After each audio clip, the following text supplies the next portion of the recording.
천사의 목소리로 영광 돌림을 감사드립니다. 어느 마을에 머리가 나쁜 사람하고 머리가 좋은 두 사람이 살고 있었습니다. 어느 날 서로 문제를 내는데 이런 문제를 냅니다. 7 곱하기 4는 얼마인가? 근데 머리가 나쁜 사람이 7 곱하기 4는 25다. 맞다고 생각합니까? 틀리다고 생각합니까? 틀린 답을 내놓습니다. 근데 머리가 좋은 사람은 7 곱하기 4는 28이다. 정답을 말해요. 머리가 나쁜 사람이 그게 아니야, 25야. 자꾸 막 어기면서 우거지를 쓰면서 주장을 합니다. 근데 머리 좋은 사람도 이에 질세라 정답은 28이라니까 하면서 막 다투고 서로 논쟁을 벌이는데 결론이 나지 않아요. 그래서 누가 맞나 고을 원님에게 찾아가서 그 판결을 내려보자. 원님에게 찾아갔어요. 누가 정답입니까? 물었더니 원님이 무식한 사람한테 너 그냥 집에 가라. 집에 보내고 나서 정답을 맞춘 그 똑똑한 사람을 곤장을 막 때리면서 혼을 내는 겁니다. 그러면서 나중에 이렇게 합니다. 아니 제가 정답인데 왜 혼을 냅니까? 그러자 원님이 이렇게 대답했다고 합니다. 얘야, 아무리 설명해도 알아듣지 못하는 무식한 사람하고 논쟁하는 네가 참으로 지혜롭지 못하구나. 내가 너한테 가르쳐 주려고 혼을 좀 냈다라고 했다는 이야기입니다. 앞으로는 다시는 어리석은 사람과 말다툼을 하지 말거라. 이렇게 하면서 돌려보냈다고 합니다. 세상은 그렇습니다. 정답이 있고 정답이 아닌 것이 있는데 아무리 설명해도 알아듣지 못하면 논쟁할 필요가 없습니다. 오늘 말씀을 보면 과연 무엇이 옳은 답인가 좀 헷갈린 분도 있을 것입니다. 그럴 수도 있는 게 14절 말씀해 보니까 예수님께서 무화과 나무가 열매를 맺지 못한다고 이제 이 열매는 영원히 따먹지 못하도록 이 나무를 시들게 하리라. 그리고 나서 20절에 봤더니 정말로 그 나무가 뿌리채 마른 것을 보게 되었습니다. 여러분 이 현상을 어떻게 바라보게 됩니까? 베드로는 이 현상이 그냥 신기하기만 했어요. 야 정말 신기하다. 그래서 21절에 보니까 베드로가 여짜오되 라삐어 보소서 저주하신 무화과 나무가 말랐나이다. 참 베드로다운 대답이죠. 베드로는 항상 이렇게 감정적으로 북받칠 때가 있고 신기한 것에 대해서 감탄하고 놀랄 줄 아는 그런 마음이었어요. 다혈질적인 성격이라 그러죠. 정말 신기하다 이러면서 감탄하는 모습을 보게 됩니다. 여러분은 어떻습니까? 예수님이 좀 너무하다는 생각은 안 듭니까? 멀쩡한 나무 열매가 없다고 싹 말라 죽게 하다니. 아무리 말 못하는 나무이지만 좀 너무하지 않습니까? 좀 심한 것 같아요. 영국의 철학자 버트란드 러셀은 이 구절을 가지고 예수님을 비판하기도 합니다. 예수님이 기적을 일으킨 것은 믿기는 한가 봅니다. 근데 그는 나는 왜 크리스찬이 아닌가라는 저서에서 이 구절을 언급하면서 예수님은 참 부도덕한 사람이다. 남의 허락도 받지 않고 그 나무를 말라 죽게 해? 또 자신이 먹지 못한다고 그 나무를 저주하여서 말라 죽게 했으니 아주 비이성적인 사람이군. 여러분 이 말에 납득이 갑니까? 맞는 말 같습니까? 또 슈바이처 박사가 있습니다. 그는 의사이기 전에 먼저 오르가니스트였고 신학자였습니다. 성경을 연구하는 사람이었어요. 신학자였어요. 근데 이 구절을 해석하면서 이렇게 말하고 있습니다. 그 전날에 무슨 일이 있었습니까? 예수님께서 겟세마네 동산에서 땀이 피가 되도록 기도하셨습니다. 십자가를 생각하니까 너무나도 괴로워하고 고통스러워 하셨습니다. 아마 이 일 때문에 예수님께서 잠시 정서적으로 좀 불안정하신 것 같다. 그래서 그 불안한 마음을 가지고 이렇게 나무에게다 저주를 내리셨다라고 평가를 내리고 있습니다. 논리적으로 이성적으로 명철한 지성인들이 이렇게 해석을 내리고 있습니다. 여러분은 이 말을 들을 때 어떤 생각이 듭니까? 과연 무엇이 정답일까? 그분들은 지성인일지는 모르지만 영적으로는 무지한 사람입니다. 예수님께서 이 말씀을 통해 우리에게 주고자 하는 영적인 교훈, 이것을 모르고 이성적으로만 생각하니까 잘못 결론을 내린 것입니다. 우리가 성경을 열심히 읽다 보면 때로는 좀 이상한 구절이 나오기도 해요. 어떤 분은 이제 신자가 되기 위해서, 믿음을 갖기 위해서 성경을 하나둘씩 열심히 읽어 나가는데 좀 이해 못하는 구절 때문에 질문을 해오기도 합니다. 어떤 말씀을 보면은 불의한 청지기를 막 칭찬하는 장면이 나오고 농부가 열심히 키워놓은 돼지를 다 몰살시켜 놓은 그런 장면이 나오고, 여러분 이런 말씀을 볼 때마다 어떤 생각이 듭니까? 예수님이 정말 부도덕한 분입니까? 결코 그렇지 않습니다. 사실 외면적으로만 보면은 이렇게 예수님이 왜 이런 행동을 하셨을까 의아한 의문이 들고 질문이 생기기도 합니다. 버트란트 러셀 같이 슈바이처 같이 생각할 수 있습니다. 말라 죽인 것까지는 그래도 이해를 하는데 여러분 11장 13절 말씀 마지막 절을 보시기 바랍니다. 13절 이렇게 뒷부분을 보니까 잎사귀 외에 아무것도 없더라. 이는 무화과의 때가 아님이라. 무화과의 때가 아니기 때문에 열매가 없는 것이 당연한데 왜 이것을 가지고 이 나무를 꾸짖고 저주를 퍼부으면서 말라 죽게 했을까? 너무한 것이 아닙니까? 여러분 이렇게 생각할 수도 있습니다. 그런데 사실은 성경 말씀을 읽을 때는 그 현장에 그대로 있어야지 더 정확히 이해할 수 있어요. 그리고 원어를 잘 분석해야지 무슨 일이 있었고 어떤 의도로 말씀하셨는지 이해를 할 수 있어요. 그래서 옛날 사람들은 이런 주석이나 연구가 부족했기 때문에 이 겉으로 나타난 그 말씀만 보고 오해를 할 수가 있는데 원어를 하나하나 해석하고 당시의 문화와 그 식물의 상황과 그리고 기후를 알면은 왜 이런 일이 일어났는지 우리가 이해할 수 있습니다. 예수님께서 그냥 감정적으로 충동적으로 부도덕하게 나무를 죽게 한 것이 아니라 이 말씀을 통해서 우리에게 강조하고자 하는 영적인 교훈이 있습니다. 예수님께서 십자가와 죽으심을 부활하기 전에 베드로는 이 상황을 보고 어떻게 반응했냐면 신기했어요. 감탄했습니다. 그래서 아주 들뜬 마음으로 야, 예수님이 이렇게 놀라운 분이시구나 감탄하는 것을 보게 됩니다. 버트란드 러셀 같은 사람은 왜 멀쩡한 나무를 예수님께서 말라 죽게 했나? 이렇게 의심을 보이는 다양한 반응을 보이게 됩니다. 여러분은 이 말씀을 읽고 현장에 있었다면 어떤 느낌이 들었을까요? 과연 예수님께서 왜 그러셨을까? 예수님께서는 이 무화과 나무를 통해서 시청각 자료로 우리에게 교훈을 주고자 하셨습니다. 우리는 창조주 하나님의 위임을 받아서 세상을 관리하고 다스리는 청지기적인 사명을 가지고 있어요. 세상의 피조물들은 우리가 하나님의 뜻대로 잘 다스려야 됩니다. 때로는 교육에 맞게, 때로는 우리가 잘 관리하면서 자연과 세상을 다스릴 권리가 우리 인간에게 있습니다. 예수님께서는 바로 이 무화과 나무를 통해서 우리에게 교훈을 주고자 하셨습니다. 예를 들자면 이렇습니다. 세상의 사람들도 영화를 만들 때 그 감동을 주기 위해서, 그 재미를 주기 위해서 수많은 돈을 들어가면서 부시거나 깨부수면서 하면서 많은 돈을 투자하면서 영화를 만듭니다. 왜죠? 사람들에게 뭔가 감동을 주기 위해서, 아니면 사람들에게 재미를 주기 위해서. 이런 인간의 삶이 그런데 하물며 이 나무 하나 말라 죽게 하였다고 해도 예수님께서는 큰 무리를 일으키신 것이 아닙니다. 예수님께서는 화가 나서 무화과 나무를 저주한 것이 아닙니다. 이것은 착각입니다. 예수님이 이 무화과 나무를 통해서 우리에게 시청각적인 교재로서 영적인 교훈을 주기 위한 것입니다. 그러면 예수님의 교훈이 무엇일까요? 여기 좀 히터가 올라간 것 같은데 히터를 좀 꺼주시겠습니까? 좀 덥죠? 예. 이제 한여름이 다 돼가는데 때에 맞지 않게 히터가 올라오고 있네요. 예. 여러분 먼저 12절 말씀 다 같이 읽어보겠습니다. 예수님의 의도하신 교훈이 무엇인가? 12절입니다. 이튿날 그들이 베다니에서 나왔을 때 예수께서 시장하신지라.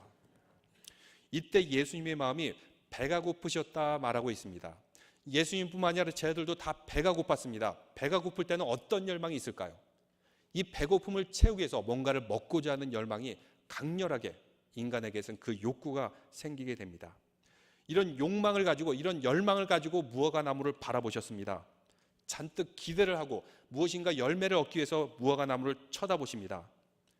근데 이 무화과 나무는 무엇을 상징하고 있습니까? 무화과 나무는 이스라엘의 아주 흔한 나무 중에 하나입니다. 그리고 이스라엘 백성을 이 가운데 상징하고 있습니다.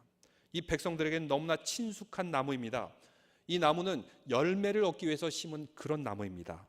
꽃을 보기 위해서 심은 나무가 아닙니다.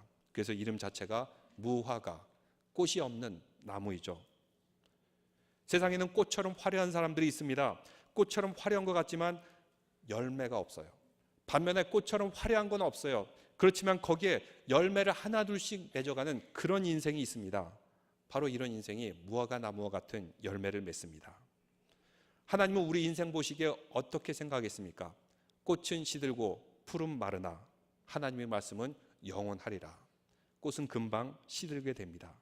그런데 뭔가 결실을 맺은 열매는 세상에 남기는 것이 있어요. 유익을 주고 떠나게 마련입니다. 우리의 삶이 열매를 맺기 위해서 살아가는 인생이라는 것을 오늘 말씀을 통해서 보여주고 있습니다. 열매를 맺기 위해서는 열망을 가져야 됩니다. 열매를 맺어야지. 어떤 열매를 맺어야겠다. 그 열망은 나이가 든다고 사라지는 것이 아닙니다. 그 열망이 있는 사람은 생명의 불꽃이 사그라지는 그 순간까지 계속해서 좋은 열매를 맺고 싶어 합니다. 그것이 바로 삶의 원동력이 되고 에너지가 됩니다. 어떤 열망일까요? 주님께서 우리를 바라보실 때 가지고 있는 그런 열망, 하나님께서 우리를 향한 열망, 그리고 세상이 우리에게 바라는 그런 열망. 우리는 그런 하나님의 열망을 하나둘씩 찾아내고 그런 열매를 맺으시기를 주님의 이름으로 축원합니다. 그래서 하나님께서는 열망을 이루라, 이렇게 우리에게 교훈을 주고 있습니다. 예수님께서 기대하는 마음으로 무화과 나무를 바라보셨듯이 주님께서도 우리를 바라볼 때마다, 우리 교회를 바라볼 때마다 무슨 열매를 맺기를 원하십니다. 좋은 열매를 맺기 원하세요. 그래서 13절에 이렇게 말씀하고 있습니다. 13절 다 같이 읽겠습니다. 멀리서 잎사귀 있는 한 무화과 나무를 보시고 혹 그 나무에 무엇이 있을까 하여 가셨더니 가서 보신즉 잎사귀 외에 아무것도 없더라. 이는 무화과의 때가 아님이더라. 강렬한 열망을 가지고 예수님과 제 아들이 무화과 나무를 봤습니다. 잎이 아주 무성해요. 기대를 잔뜩 했습니다. 근데 그 이파리를 헤쳐보니까 열매가 하나도 없는 것입니다. 왜 없죠?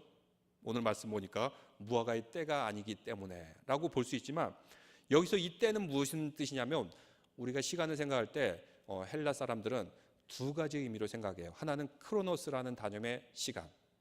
이 크로노스의 시간은 시계와 같고 달력과 같이 착착착 넘어가는 1월, 2월, 1시, 2시. 아무 의미가 없는 단위적으로서의 시간입니다. 그런데 카이로스라는 시간 개념이 있습니다. 이것은 바로 그 특정한 때, 기억에 강렬하게 남는 때, 그리고 아주 스페셜한 그 순간, 그래서 생일이라든지 아니면 졸업식이라든지 결혼식이라든지 이런 특별한 때는 카이로스라는 개념을 사용하고 있습니다. 그럼 무화과 나무를 우리가 알아야 되는데, 이 무화과 나무는 어떤 특징이 있냐면, 이스라엘 중동 지방은 기후가 아주 좋습니다. 지중해성 기후를 갖고 있기 때문에 열매가 항상 열려요. 예수님이 지나가던 그 당시는 3월, 4월, 6월절 기간이었는데 그때도 열매가 열립니다. 5월, 6월에도 열매가 열려요. 그리고 언제 열매가 가장 맛이 있을까요? 열매는 대개 언제가 맛이 있죠? 한여름의 땡볕을 지난 그 열매가 가장 맛이 좋습니다. 그 강한 햇빛을 받아서 당도도 높고, 그래서 10월, 9월 이때 가을에 열매가 가장 맛있어요. 그래서 무화과의 때라고 했을 때는 그 카이로스적인 그 스페셜한 때는 바로 9월, 10월 가을의 때를 의미하고 있습니다. 그러니까 9월일, 10월이라는 아주 스페셜한 사람들이 무화과 나무를 따먹는 그때는 아니라는 거죠. 3월, 4월에도 열매는 있습니다. 그런데 그때의 열매는 어떤 열매가 맺을까요? 한겨울을 지났기 때문에, 좋지 않은 기후를 지났기 때문에 별로 맛이 없고 당도도 떨어지고, 그리고 좀 초라한 열매를 맺기는 맺습니다. 근데 주인이 이때는 그냥 사람들이 지나가면서 먹게 합니다. 상품성이 없기 때문에. 그리고 성경에도 보면은 이삭을 남겨두라, 포도를 남겨두라, 지나가는 나그네가 먹게 하기 위해서 이렇게 남겨두기도 합니다. 예수님이 지나갈 때는 3월, 4월, 6월절이었기 때문에 그때도 열매가 있어요. 비록 초라하지만, 맛은 없지만. 근데 그 열매조차 하나도 없는 무화과 나무, 이 열매가 가을에도 열매를 맺을까요? 열매가 있어야 될 때 없기 때문에 가을에도 여름에도 더 이상 열매를 맺지 못하는 나무임을 알 수 있습니다. 여기에 중요한 교훈이 있습니다. 우리도 살아가면서 열매를 맺게 됩니다. 어떤 열매일까요? 우리가 일반적으로 말할 때 성령의 열매를 맺어라. 성령이 있으면 열매를 맺게 됩니다. 여러분 9가지 열매 다 기억하십니까? 예, 한번 따라해 보겠습니다. 사랑과 희락과 화평, 그 다음에 뭐죠? 오래 참음과 자비와 양성, 그 다음에 충성과 온유와 절제니. 이런 9가지 성령의 열매를 우리는 살아가면서 하나둘씩 맺어야 돼요. 무화과 나무가 9월달, 10월달에 맺듯이 좋게 맺을 수도 있고, 아니면 좀 초라하게 남아 뭔가 열매를 맺으면서 우리가 믿음의 삶을 살아야 됩니다. 이 열매를 맺으면은 우리 삶으로 드러나게 됩니다. 언어를 통해서, 말을 통해서, 삶의 태도를 통해서, 습관을 통해서. 우리가 금방 알 수 있지 않습니까? 왜냐, 우리는 영적인 존재이기 때문에 아무리 가식하고 숨기려고 해도 척 보면은 알죠. 다 느낌으로 옵니다. 여러분은 얼마나 좋은 열매를 맺고 있습니까? 잎은 무성합니다. 뭔가 맺을 듯이 아주 풍성해 보입니다. 그런데 정작 어떤 열매를 맺고 있습니까? 예배도 열심히 드리고 교회도 봉사하고 성실한 크리스찬 같아서 마치 잎만 무성한 무화과 나무처럼 뭔가 번지르르하고 그럴듯하고 이렇게 겉으로는 보여지지만 진정으로 우리는 어떤 열매를 맺고 있습니까? 3, 4월의 열매와 같이 초라한 열매라도 맺고는 있습니까? 바로 이것을 우리에게 예수님께서는 물어보고 있습니다. 그런데 그런 3, 4월 같은 초라한 열매라도 없는 그 나무, 예수님께서는 뭐라고 말씀하셨을까요? 14절 말씀 다 같이 읽겠습니다. 예수께서 나무에게 말씀하여 이르시되 이제부터 영원토록 사람이 내게서 열매를 따먹지 못하리라 하시니 제자들이 이를 듣더라. 예수님께서 심판을 하셨습니다. 이 심판을 하시고 그 다음에 나오는 사건이 있는데 그 다음에 무슨 사건이 나옵니까? 예루살렘에 들어가시면서 성전에 들어가시면서 그 성전을 정화하는 사건이 나오게 됩니다. 당시에는 유월절을 지내기 위해서 많은 사람들이 예루살렘으로 모여듭니다. 그런데 그 먼 길을 오는 것이 불편하다 보니까 짐승을 끌고 올 수가 없는 그런 사람들이 있어요. 그러면 이제 성전 앞에서 돈을 주고 짐승을 사게 됩니다. 원래 어떤 짐승을 드려야 됩니까? 자기가 직접 키운 짐승을 드리는 것이 가장 의미가 있습니다. 왜죠?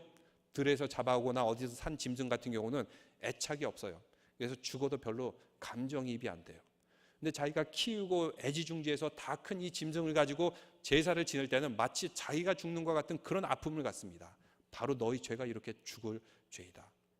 근데 사람들이 점점 편의를 찾다 보니까 원래 취지는 이랬습니다. 저 먼 곳에서 오다가 짐승 끌고 오기도 힘들고 참 어려우니까 이 성전 앞에서 그 돈만 주면은 짐승을 바꾸면은 이 먼 길을 오는 사람에게 조금 편의를 제공해 줄 수 있지 않냐라는 그런 의도로 성전에서 짐승을 사고 팔게 했던 것입니다.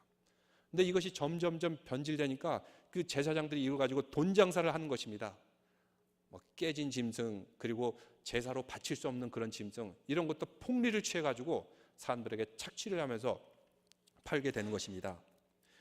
6월절이 되면 예루살렘 성전에 수십만 명의 사람들이 모여오게 됩니다. 그래서 당시의 역사학자 요세푸스에 의하면 6월절 제사의 기간에는 제물을 죽이죠. 피를 흘립니다. 그 피가 강같이 그 하수도를 따라서 콸콸콸 흘렀다고 합니다. 그리고 짐승을 번제로 다 태워서 드리기 때문에 하늘은 새까맣게 그 연기가 자욱했던 그랬다는 기록을 남기고 있습니다. 겉으로는 어떻습니까? 화려해 보이죠. 화려한 성전을 가지고 사람들이 열심히 예배드리고 제사드리는 그 모습, 열망을 가지고 드리고 있는 것 같은데 과연 속을 들여다보니까 돈 장사나 하고 있고 예배는 매너리즘에 빠져 있고 아무 열망도 없이 성품의 열매도 없이 하나님의 뜻을 이루지도 못하고 그냥 제사만 형식적으로 드리고 나는 구원받았다, 살았다, 이렇게 착각하는 당시의 종교 지도자들과 이스라엘 백성들의 모습, 바로 예수님께서는 이것을 꾸짖고 책망하신 것입니다. 예수님께서 성전을 정하십니다. 근데 그 정하는 그 순간에 감정적으로 정하지 않으셨어요. 만약 감정적으로 했다면 어떤 반응이 나왔을까요? 막 소리를 지르면서 화를 내면서 사람들을 때리고 했겠죠. 근데 성경을 자세히 보면은 여러분 오늘 말씀 보니까 마태, 누가, 요한복음, 마가복음, 사복음서에 다 나와 있어요. 이 말씀을 종합해서 보니까 예수님께서는 이 모든 난장판이 벌어진 모습을 보고 앉으셔서 새끼를 꼬우시면서 채찍질을 만들었습니다. 이성을 잃으면 결코 이렇게 할 수 없습니다. 손이 부들부들 떨리고 말도 제대로 나오지 않고, 근데 예수님께서는 새끼를 하나하나 꼬면서 채찍을 만들 만큼 차분한 마음을 유지하고 계셨어요. 그리고 성전을 정화할 때 책상을 둘러엎고 의자를 둘러 엎을 때도 결코 사람을 때리지는 않았습니다. 그 채찍을 가지고 사람을 치지는 않았어요. 죄는 미워하되 사람은 사랑하셨던 것입니다. 바로 이스라엘 백성들에 대한 마지막 경고였던 것입니다. 그리고 이 모든 일을 마치시고 다시 성전 밖으로 나오게 되었을 때 보니까 무화과 나무가 이제 다 뿌리채 말라서 죽은 것을 보게 됩니다. 베드로는 이것을 보고 어떻게 생각했습니까? 와, 신기한 일이다. 예수님께서 이렇게 신기한 일을 하다니. 그리고 버트런드 러셀이나 슈바이처 박사 같은 분들은 보면은 예수님께서 왜 저러셨을까? 이성을 잃고 하신 충동적인 행동이었다. 이렇게 착각할 수가 있습니다. 그러나 그 본질적인 뜻은 무엇입니까?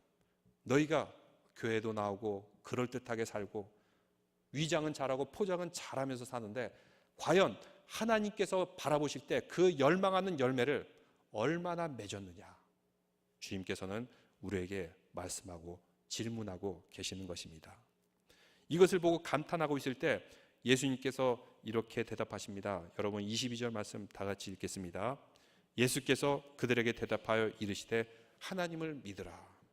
갑자기 믿음에 대한 말씀이 나옵니다. 그리고 중요한 말씀이 나오는데 23절, 여러분 밑줄을 치셔도 됩니다. 23절 말씀 읽겠습니다. 내가 진실로 너에게 이르노니 누구든지 이 산더러 들려 바다에 던져지라 하며 그 말하는 것이 이루어질 줄 믿고 마음에 의심하지 아니하면 그대로 되리라. 여러분 이런 말씀 많이 들어봤죠?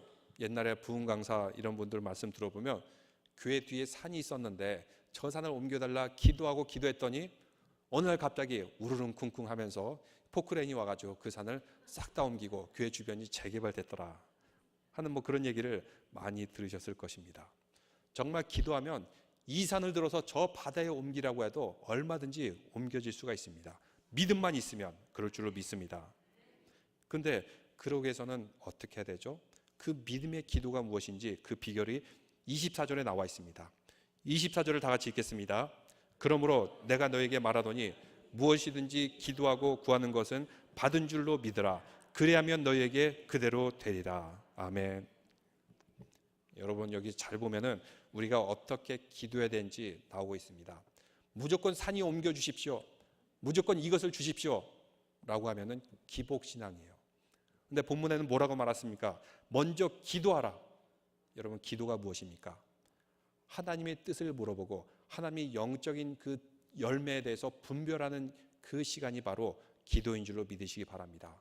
그래서 새벽 기도 나오고 우리가 기도할 때는 이것 주세요 저것 주세요 막 중얼중얼거리면서 주문 외우는 것이 아니라 먼저 기도를 하는데 그 기도는 하나님이 무엇을 원하십니까?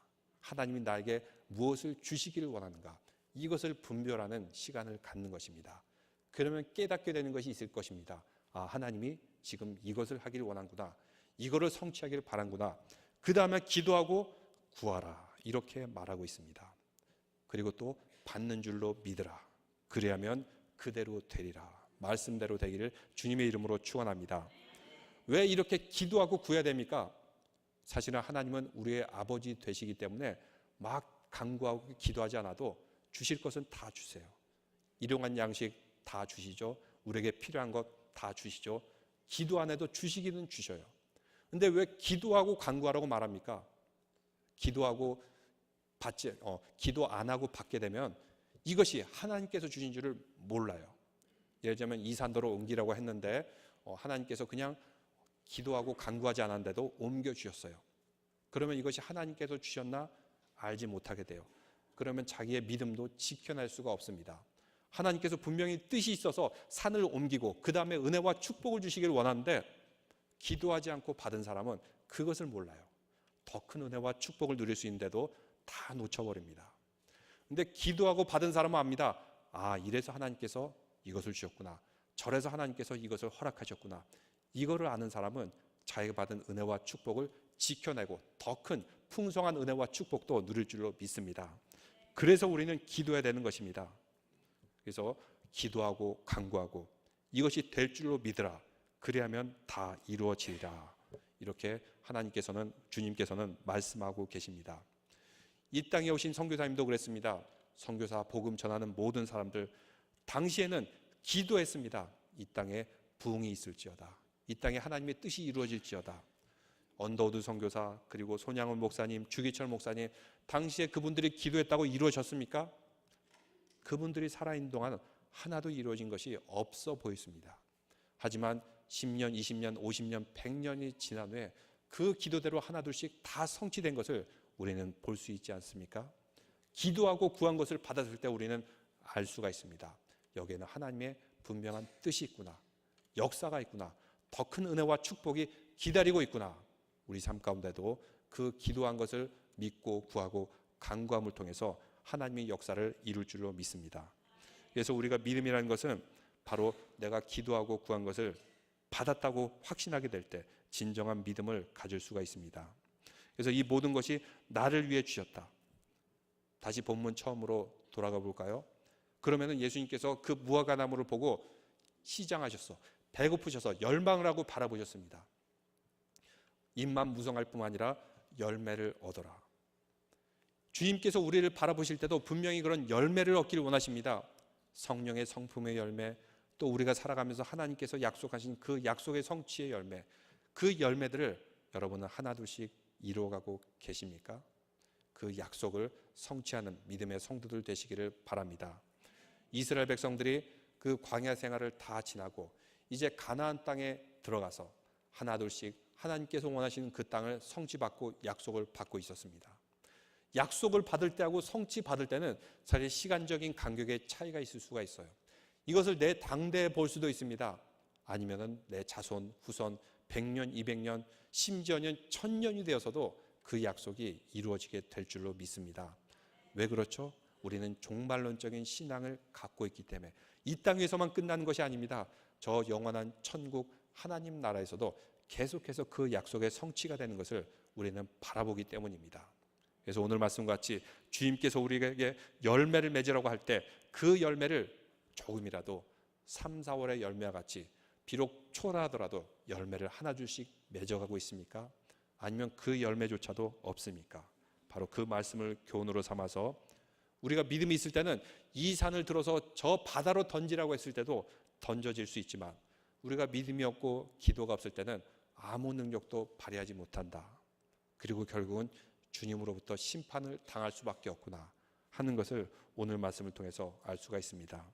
그래서 우리는 열매를 맺으시길 바랍니다. 여러분 무슨 열매를 맺으시겠습니까? 성령의 열매, 사랑의 열매, 또 복음 전도의 열매, 이런 열매를 맺을 때 여러분의 가정과 우리 교회가 얼마나 복될까요?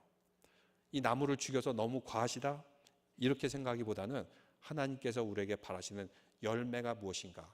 그 열매를 맺지 못할 때는 우리도 이렇게 될 수밖에 없구나 하는 주님의 경고, 심판의 메시지임을 알고 우리는 좋은 열매를 맺는 믿음의 성도들 되시기를 주님의 이름으로 축원합니다.